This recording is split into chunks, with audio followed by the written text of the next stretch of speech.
Ahora, en el versículo 1 del capítulo 5 leemos, «Yo vine a mi huerto, oh hermana, esposa mía. He recogido mi mirra y mis aromas. He comido mi panal y mi miel, mi vino y mi leche he bebido. Comed, amigos, bebed en abundancia, oh amados». Es decir, amigo oyente, tengamos comunión. He aquí, dice el Señor, yo estoy a la puerta y llamo. Si alguno oye mi voz y abre la puerta, entraré a él y cenaré con él, y él conmigo. Y esa es la comunión que nosotros necesitamos.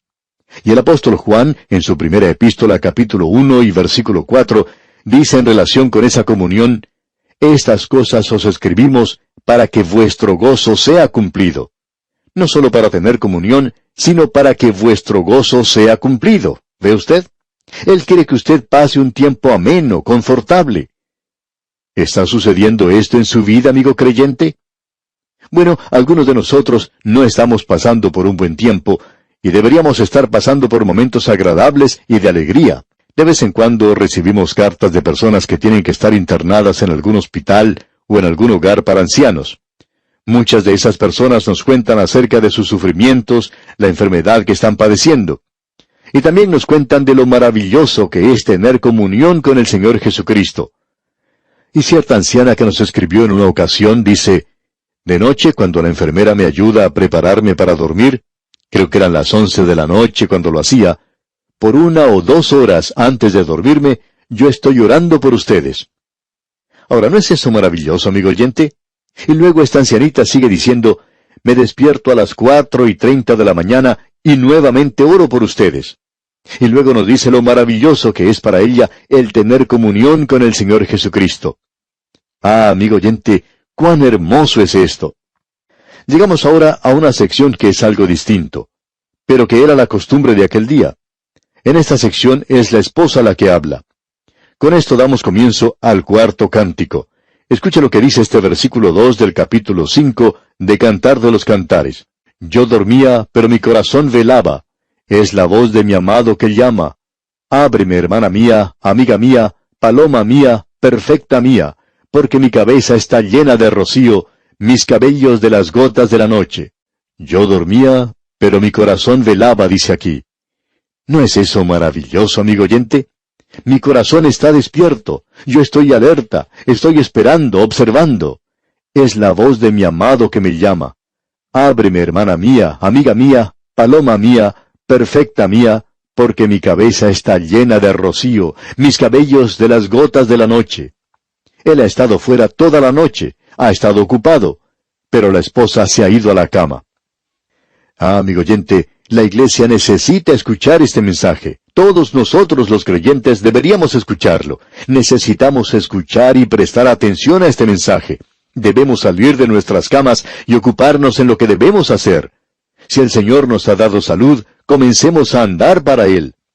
Luego el versículo 3 dice, «Me he desnudado de mi ropa, ¿cómo me he de vestir? He lavado mis pies, ¿cómo los he de ensuciar?» Ella comienza a racionalizar. Ella dice, «Bueno, ya estoy en cama». Debemos recordar que en aquellos días, aun en un palacio, por lo general el piso de la habitación era de tierra. Así es que aquí tenemos un piso de tierra, y ella dice que ya está en la cama. Ya he lavado mis pies y estoy en la cama y no quiero levantarme y ensuciarme los pies otra vez. Y en el versículo 4 dice, «Mi amado metió su mano por la ventanilla y mi corazón se conmovió dentro de mí». Es decir, mis emociones se han conmovido por él. Y en el versículo 5 dice, «Yo me levanté para abrir a mi amado, y mis manos gotearon mirra, y mis dedos mirra que corría sobre la manecilla del cerrojo». Permítanos explicarle lo que era la costumbre de aquel día, y era una costumbre muy hermosa. Y era que un hombre estaba enamorado de una muchacha, y en realidad él quería expresar su amor, quería indicar que ella era la única. Él iba a su hogar, y la puerta tenía un agujero por el cual uno podía pasar la mano para así agarrar la manecilla del cerrojo. En esos días no eran muy civilizados y la gente no utilizaba candados ni cosas por el estilo. No tenían ladrones que entraban a las casas a robar como ocurre en el presente. Pero bueno, nosotros somos muy civilizados, pero esta gente no lo era. Bien, el enamorado entonces iba a la casa de su novia, digamos, colocaba su mano a través de ese agujero en la puerta, sin abrirla, y sobre la manecilla del cerrojo derramaba mirra e incienso. Y cuando ella se levantaba para abrir la puerta, entonces al tocar la manecilla, esa fragancia empapaba sus manos. Así que ese es el cuadro que tenemos aquí.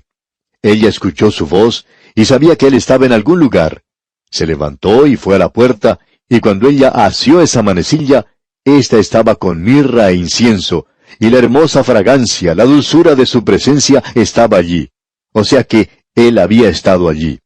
En el día de hoy, amigo oyente, pensamos que si nosotros comenzamos a hacer algo para Dios, encontramos a veces la dulzura de su presencia en la manecilla de la puerta, o aún en nuestra propia habitación sentimos que hemos tenido una comunión real, personal con Él. ¡Qué cuadro más maravilloso es este!, ¿no le parece? Y realmente podemos decir que es algo glorioso. Y esto nos trae al final de este cántico. Ha sido una verdadera joya, ¿verdad? Es uno de los cánticos más breves, pero ciertamente tiene su dulzura. Y llegamos ahora al quinto cántico. Y en nuestro próximo estudio, Dios mediante, vamos a ver la descripción que ella da de él. Él ha dado la descripción que él tiene de ella, y ahora ella nos dirá lo que piensa de él. ¿Pensamos nosotros de esa manera en cuanto al Señor Jesús? Bueno, esperaremos hasta nuestro próximo estudio para ver esto. Y amigo oyente, espero que pronto finalicemos este libro de Cantar de los Cantares. Será pues, hasta nuestro próximo programa, es nuestra ferviente oración que el Señor le bendiga en gran manera. Llegamos hoy al capítulo 5 del Cantar de los Cantares de Salomón, y vamos a comenzar leyendo el versículo 6. Probablemente tendremos nada más que este y otro estudio en este pequeño libro. Y quizá usted se pregunte, ¿y de aquí a dónde vamos? Bueno, seguiremos nuestro procedimiento común y volveremos al Nuevo Testamento. Estamos avanzando en dos frentes en este programa de 5 años, y regresaremos al Nuevo Testamento para estudiar la epístola a los Colosenses. Confiamos que usted, amigo oyente, querrá tener nuestras notas y bosquejos, como ya lo hemos mencionado. Ahora, al regresar a este Cantar de los Cantares, necesitamos hacerle recordar, amigo oyente, que aquí tenemos un romance, una historia hermosa de amor. Y eso es lo que este libro es, este Cantar de los Cantares de Salomón, con esta muchacha Sulamita. Esta muchacha vino de la zona montañosa de Efraín, y su familia era una familia pobre que alquilaba una parcela de terreno. Salomón gana el corazón de esa muchacha y la lleva a su palacio en Jerusalén. Y esta esposa, en estos cánticos que tenemos ante nosotros, revela la impresión que ella recibe de cuanto la rodea, del palacio, del trono, la mesa de Salomón que ha sido preparada para ellos para comer, y por supuesto, la maravillosa adoración y tantas otras cosas. Y en nuestro último estudio tuvimos esta hermosa historia de la esposa. Él llegó a despertarla, la invitaba a ir con él porque su cabeza estaba llena de rocío. Y la razón era que él había estado afuera, buscando las ovejas que se habían perdido. Usted recordará que él era un pastor. Y también que él estaba ocupado en los negocios del rey.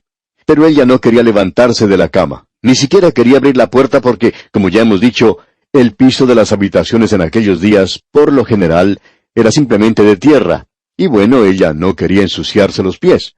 Ella se los había lavado antes de ir a la cama y quería permanecer allí. ¿Y qué cuadro es ese de la iglesia en el día de hoy? La iglesia no quiere irse demasiado lejos de su hogar. Hay muy pocas iglesias que se apartan de la sombra de su pináculo. No quieren salir de los umbrales de la iglesia. Y en realidad, esa es una distancia muy grande para algunos de ellos en la actualidad. Y como resultado, han perdido esa comunión con el Señor Jesucristo. Eso es lo que ha sucedido en realidad. Pensamos que esa es una de las pequeñas zorras que están destruyendo las viñas en el presente. Perdemos nuestra comunión cuando nos apartamos de la voluntad de Dios. Eso es lo que quiere decir el apagar el espíritu. Usted apaga el espíritu cuando usted no va donde Él quiere que vaya, y cuando no hace lo que Él quiere que usted haga. Así es que tenemos aquí a este esposo, y él hizo algo muy hermoso. Era la costumbre de aquellos días. Él llegó a la casa de su amada y puso en la manecilla del cerrojo incienso y mirra, y el aroma, la fragancia de esto, llenó la habitación. Y cuando ella se levantó, puso su mano en la manecilla, y allí estaba ese incienso y esa mirra. Y entonces ella salió a buscarle. Abrió su puerta y lo llamó. Ahora, en la primera parte del versículo 6 leemos, «Abrí yo a mi amado, pero mi amado se había ido, había ya pasado». Cuando algo así ocurre, se quebranta esa comunión que antes existía. Personalmente opinamos que hay muchos creyentes que hoy han hecho dos cosas que contristan al Espíritu Santo, y eso es pecado en sus vidas. Y ellos han apagado el Espíritu, y eso quiere decir que se han apartado de la voluntad de Dios, que no son obedientes a Él. Y eso, amigo oyente, quebranta la comunión con el Señor. Eso causa que nosotros perdamos nuestro gozo. Ahora, eso no quiere decir que nosotros perdemos la salvación, sino que de seguro perdemos el gozo de nuestra salvación. Tampoco quiere decir que hemos perdido al Espíritu Santo. Sencillamente quiere decir que, bueno, Pablo lo dice de la siguiente manera, «No contristéis al Espíritu Santo, con el cual habéis sido sellados hasta el día de la redención». Él no dijo que usted hacía apartar al Espíritu Santo cuando lo entristecía. Usted no podría hacer eso. Simplemente pierde su comunión con Él. Y hay muchos creyentes en esta posición hoy. En cierta ocasión, un hombre se acercó a un predicador y le dijo, «Ustedes hablan de la realidad de Cristo en su vida. Bueno, yo no la tengo». Y eso era evidente, muy evidente en su vida.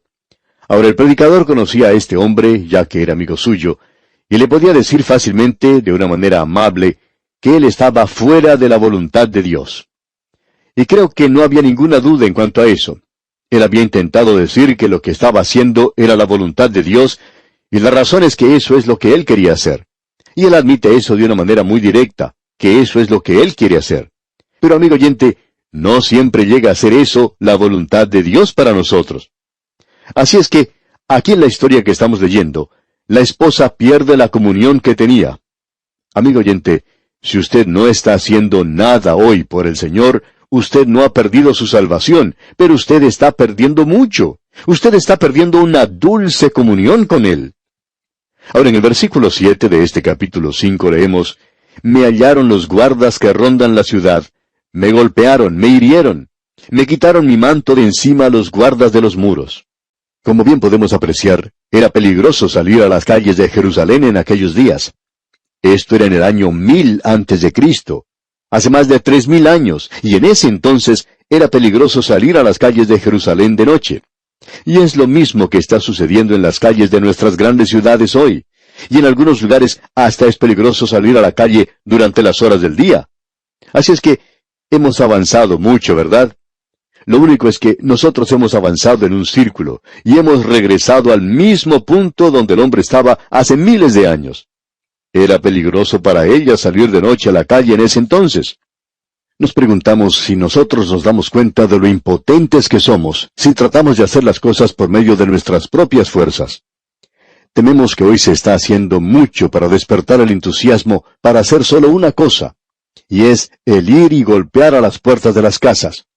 Ahora eso ha sido descuidado por mucho tiempo, pero estamos seguros que hay ciertas personas que no deberían salir a golpear las puertas de las casas. Y hay ciertas personas que opinamos no deberían estar testificando para nada.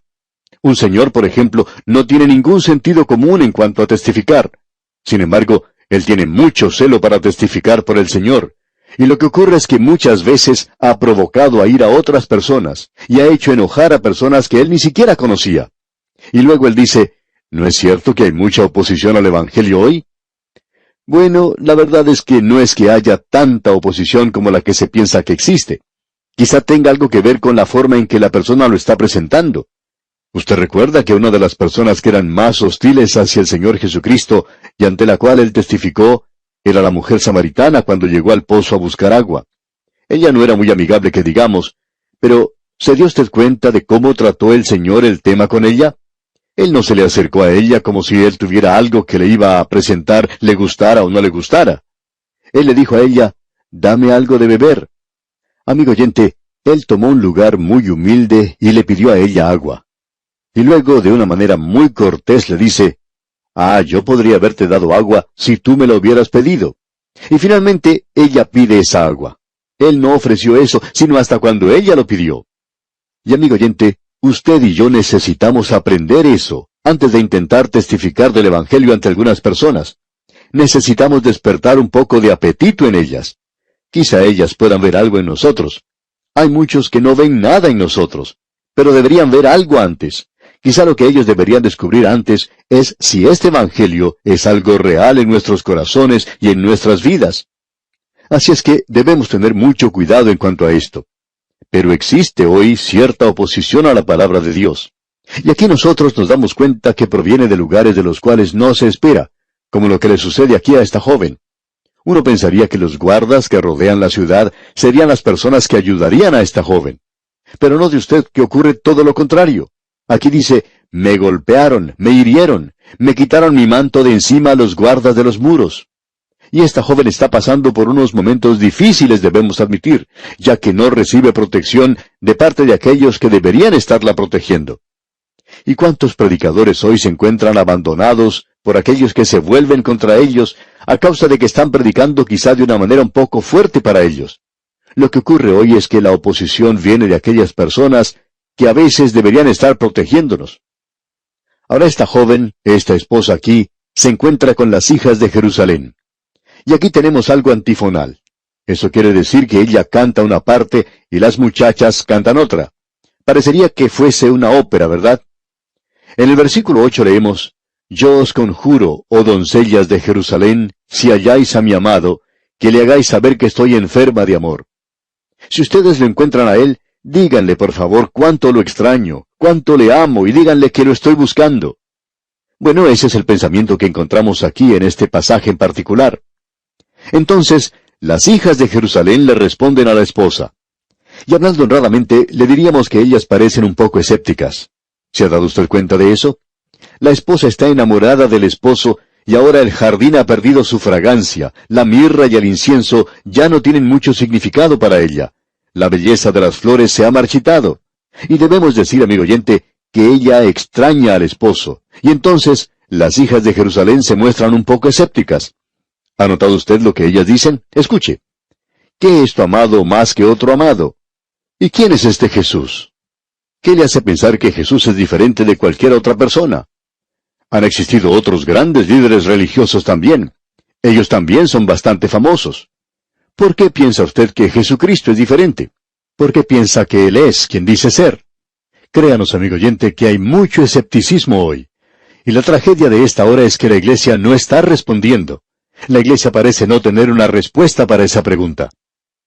Hollywood ha sacado 2 producciones cinematográficas que son en realidad una blasfemia contra el Señor Jesucristo. Una de ellas es Jesucristo Superestrella, que fue producida en 1973, y la otra es La Última Tentación de Cristo, producida en 1988. Como ya dijimos, ambas producciones son una blasfemia porque niegan la deidad del Señor Jesucristo. Una de ellas trata de responder la pregunta, ¿qué es tu amado más que otro amado? Y según esa producción, Jesucristo es simplemente un hombre. Permítanos decirle, amigo oyente, que ha habido mucha discusión en cuanto a él. Hay más controversia acerca de él que en cuanto a cualquiera otra persona que haya existido. Él es el personaje más controversial en toda la historia. Si usted no nos cree, permítanos hacerle una pregunta. ¿Se entusiasmaría mucho usted en cuanto a Julio César, por ejemplo? Supongamos que alguien viene y le dice que él era un verdadero pícaro y bribón. ¿Se pondría usted a discutir en cuanto a eso? No sé en cuanto a usted, pero yo no lo haría. Si ellos quieren pensar eso, bueno, allá ellos. Probablemente lo era. Pero supongamos que alguien piense que él era un santo. ¿Quiere usted discutir en cuanto a eso? Yo no lo haría. Pudo haber sido un santo. No creo que lo haya sido en realidad, pero, con todo, no hay ninguna razón para discutir eso, ¿no le parece? Pero en el momento en que usted menciona a Jesucristo, la familia humana comienza a tomar diferentes posiciones. Es algo interesante. Dios lo hizo de esa manera. Dios ni siquiera dejó que Pilato se escapara fácilmente. Pilato pidió que le trajeran un poco de agua para lavarse las manos y dijo, yo no tengo nada que ver con él. Y él pensó que así era. Sin embargo, el credo más antiguo de la Iglesia ha estado diciendo por más de 2000 años, crucificado bajo Poncio Pilato. Poncio Pilato, tú no pudiste lavarte las manos. Tú hiciste una decisión, tú tomaste un lado. Cristo te obligó a hacer una decisión, aunque tú pensabas que Él era el prisionero y tú eras el juez. Pero la verdad es que Él fue el juez y tú el prisionero.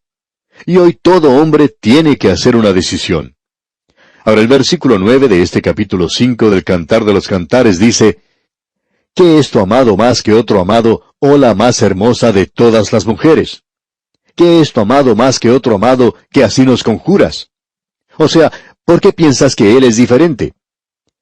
En las antologías de la religión en el día de hoy, se presenta a grandes líderes religiosos, según ellos los llaman, los fundadores de la religión: Moisés, Jesús, Mahoma, Gandhi, Buda y todos los demás.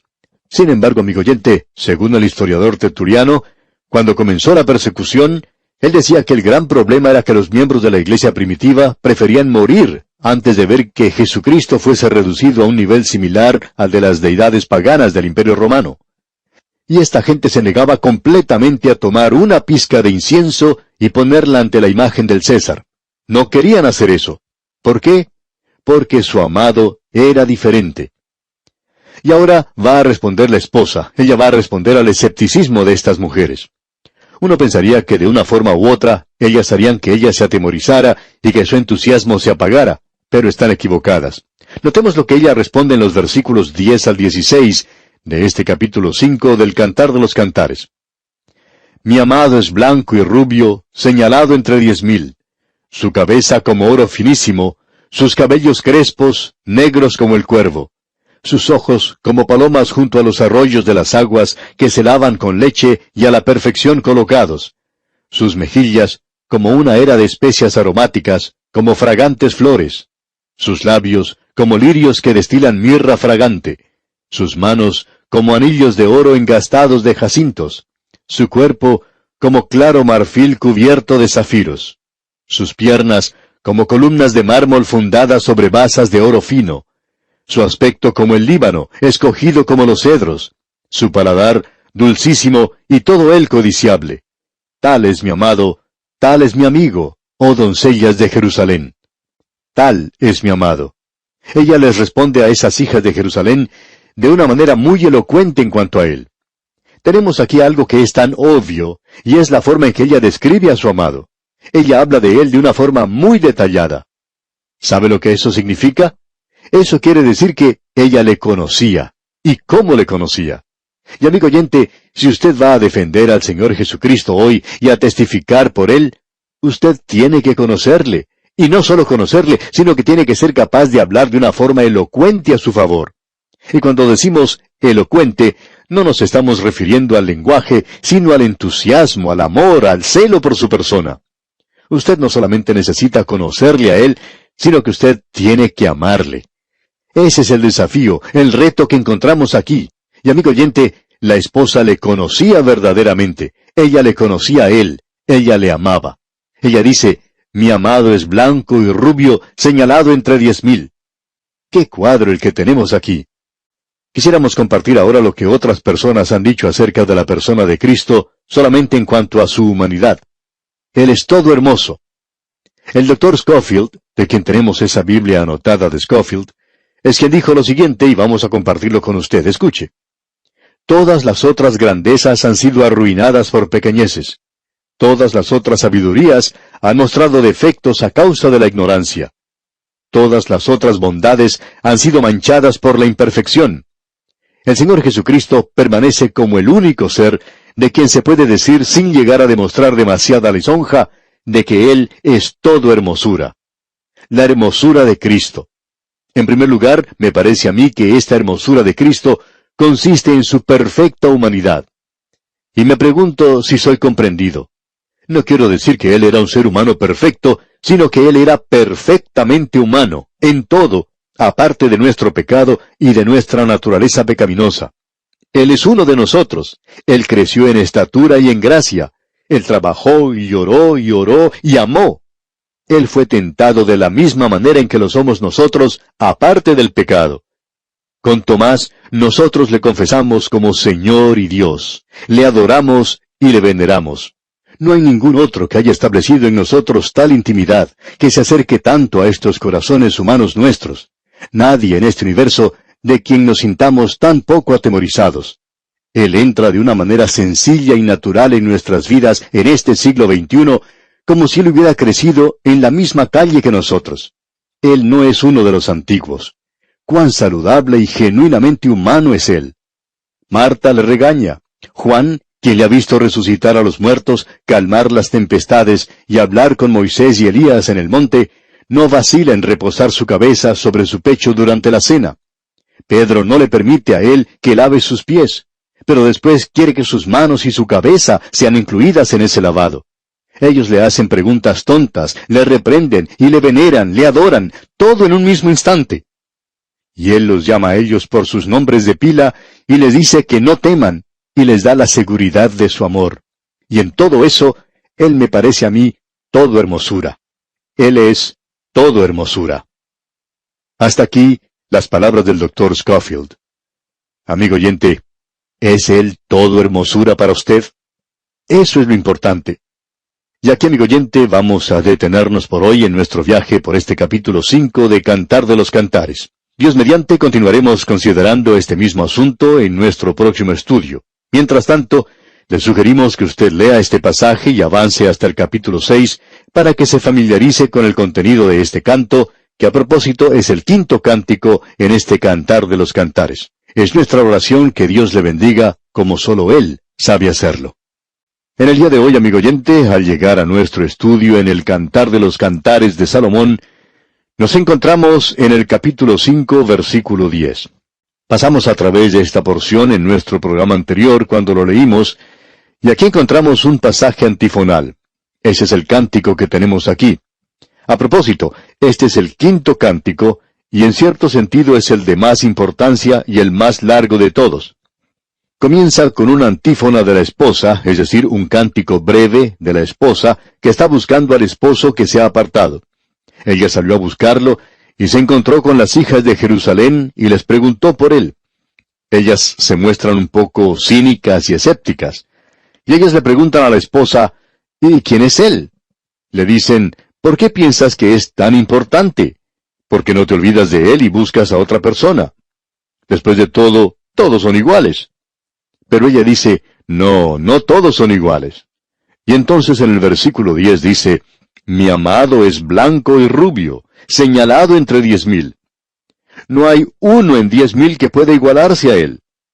Luego ella comienza a describirlo en sumo detalle. Y hay dos cosas que son muy evidentes aquí. Una de ellas es que ella le conocía a él. Y amigo oyente, nosotros debemos conocer a Cristo si vamos a testificar de él y para él. Debemos conocerle íntimamente, y no solo conocerle, sino que debemos amarle. La esposa le amaba. Ella podía hablar de él con mucho entusiasmo. Cuando uno va a Cristo, no es un asunto de transacción. Él es maravilloso hoy, y yo no creo que nosotros le alabamos, le glorificamos y elevamos, le adoramos y nos inclinamos ante Él en acción de gracias lo suficiente. Él es maravilloso de cualquier forma que uno lo mire. En nuestro programa anterior, compartimos algo que escribió el Dr. Scofield. Era parte de un pequeño folleto llamado La hermosura de Cristo. Y quisiéramos compartir hoy otra pequeña sección de este folleto. Allí dice, la santidad de Cristo es tan cálida y humana que atrae e inspira. Allí no encontramos nada que sea austero e inaccesible como una estatua en un nicho. La belleza de su santidad le recuerda a uno una rosa, o un banco de violetas. Jesús recibe a los pecadores y come con ellos, con toda clase de pecadores. Nicodemo, quien era un pecador moral, religioso, y María de Magdala, de quien él expulsó 7 demonios, la clase de pecador que nos sorprende. Él entra a la vida pecaminosa como cuando una corriente clara, cristalina, diáfana, entra a un estanque de pútridas aguas. Esa corriente no le teme a la contaminación y su dulce energía limpia ese estanque. Nuevamente debemos destacar, y es en relación a esto, que su simpatía es todo hermosura. Él siempre ha sido tocado por la compasión, por la multitud sin pastor, la entristecida viuda de Naín, la pequeña niña muerta del gobernante, el endemoniado de Gadara, los 5,000 hambrientos. Aquellos que sufren tocan el corazón de Jesús. Aún la misma ira contra los escribas y los fariseos no es otra cosa sino el exceso de su simpatía por aquellos que sufren bajo la dura justicia propia de esos escribas y fariseos. ¿Vio usted alguna vez a Jesucristo buscando a un pobre digno de recompensa? Él sanaba a todos los enfermos, y qué gracia la que demostraba en su simpatía. ¿Por qué tocó a ese pobre leproso? Él lo podía haber sanado simplemente con su palabra, como lo hizo con el hijo del noble. Bueno, por muchos años ese infeliz había sido un desterrado, separado de todos sus familiares y amigos, embrutecido. Él había perdido todo el sentido de ser un hombre. El acercarse a él era una contaminación. Bueno, el toque del Señor Jesucristo hizo de él un ser humano nuevamente, y al mismo tiempo le sanó. Una señora creyente trabajando entre los leprosos morales de la ciudad de Londres encontró a una muchacha de la calle, pobre, desesperadamente enferma, en una habitación fría. Y con sus propias manos ella la había atendido. Cambió las ropas de la cama, le buscó medicinas, le proveyó comida, hizo un fuego, haciendo de ese triste lugar algo brillante y feliz, tanto como era posible. Y luego le dijo, ¿puedo orar contigo? No, le contestó la muchacha, tú no tienes ningún interés por mí. Estás haciendo esto nada más que para poder ir al cielo. Pasaron muchos días, y esta mujer creyente seguía siendo amable de una manera infatigable por la muchacha pecadora, amargada y endurecida. Por último, la creyente dijo, «Querida, tú ya estás casi bien y yo no necesito regresar aquí. Siendo esta mi última visita, quiero que me permitas besarte». Y los labios puros, que sólo habían conocido oraciones y palabras santas, se unieron a los labios que habían sido manchados por maldición y caricias profanas. Y entonces, amigo oyente, ese duro corazón se rompió. Hasta aquí las palabras del folleto del Dr. Scofield. Y amigo oyente, así es como Cristo obra.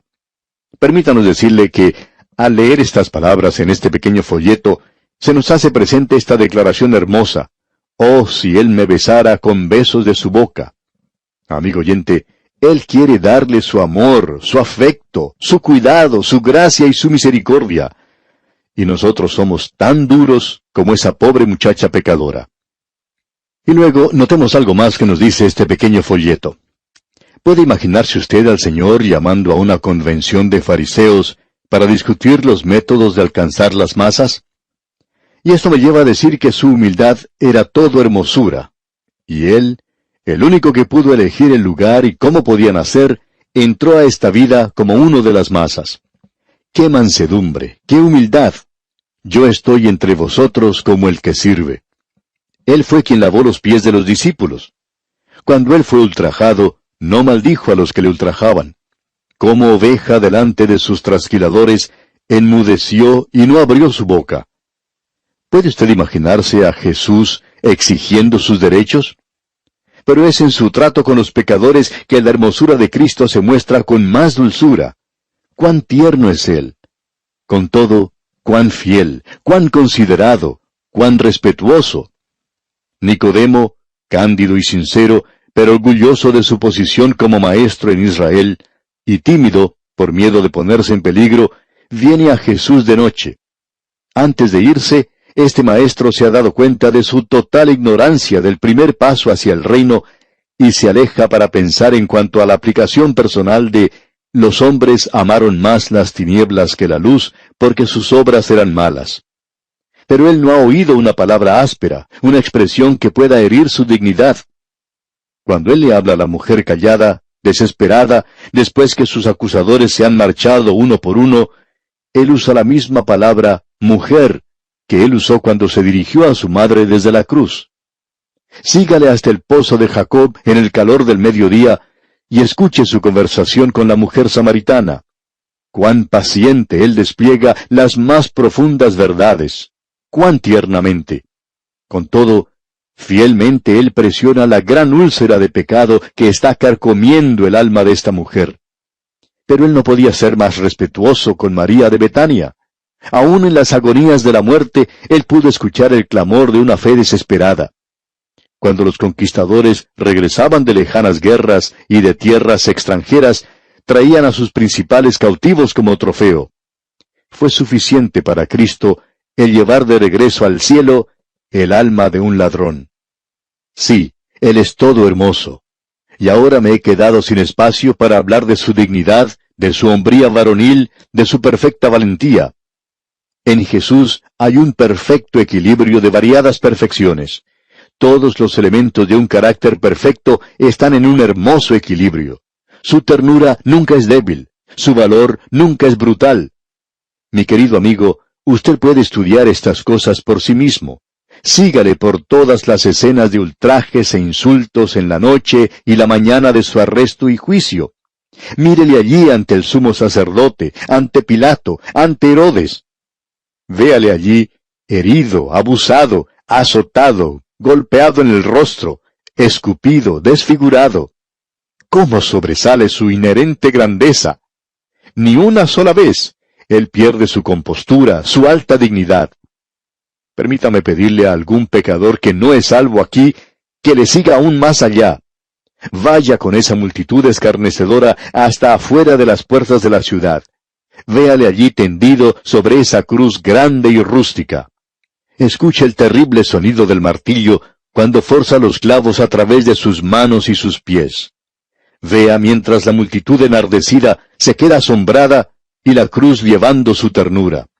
El hombre más dulce, más valiente, más hermoso, levantado en esa cruz, hasta que ella cae en el agujero preparado en ese monte, y la multitud se sienta a mirarle allí. Usted mira también. Escúchele pedir al Padre que perdone a sus asesinos. Escuche sus clamores desde la cruz. ¿No es Él todo hermosura? ¿Qué quiere decir todo esto? Que Él llevó Él mismo nuestros pecados en su cuerpo sobre el madero. Todos aquellos que creen en Él son justificados de todas las cosas. De cierto os digo, el que cree en mí, tiene vida eterna. Termino con una palabra de testimonio personal. Este es mi amado, y este es mi amigo.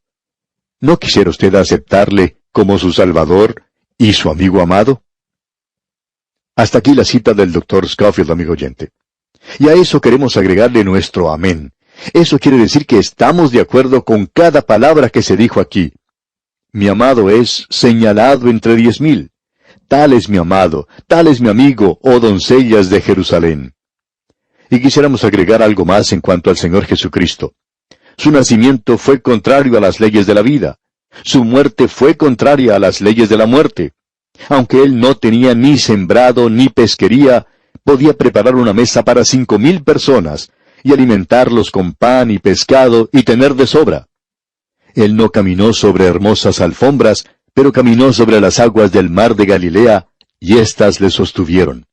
Cuando Él murió, muy pocos se pusieron luto, pero un crespón negro se extendió sobre el sol. Los hombres temblaban, no por sus pecados, sino porque la tierra debajo de sus pies se sacudía bajo ese peso. Toda la naturaleza le rindió honor. Solamente los pecadores le rechazaron. La corrupción no se pudo apoderar de su cuerpo. La tierra que había sido ensangrentada con su sangre no podía reclamar su polvo. Por 3 años Él predicó su evangelio. Él no escribió ningún libro, ni edificó ninguna iglesia material. No tuvo apoyo financiero, pero después de más de 2000 años, Él es el personaje central de la historia humana, el eje sobre el cual giran los hechos y acontecimientos de las edades, y Él es el único regenerador de la raza humana. ¿Fue nada más que el hijo de José y María la persona que cruzó el horizonte de este mundo hace más de 2000 años? ¿Fue solo sangre humana la que se derramó en el monte Calvario para la redención de los pecadores? ¿Qué puede impedir que el hombre que piensa exclame, Señor mío y Dios mío?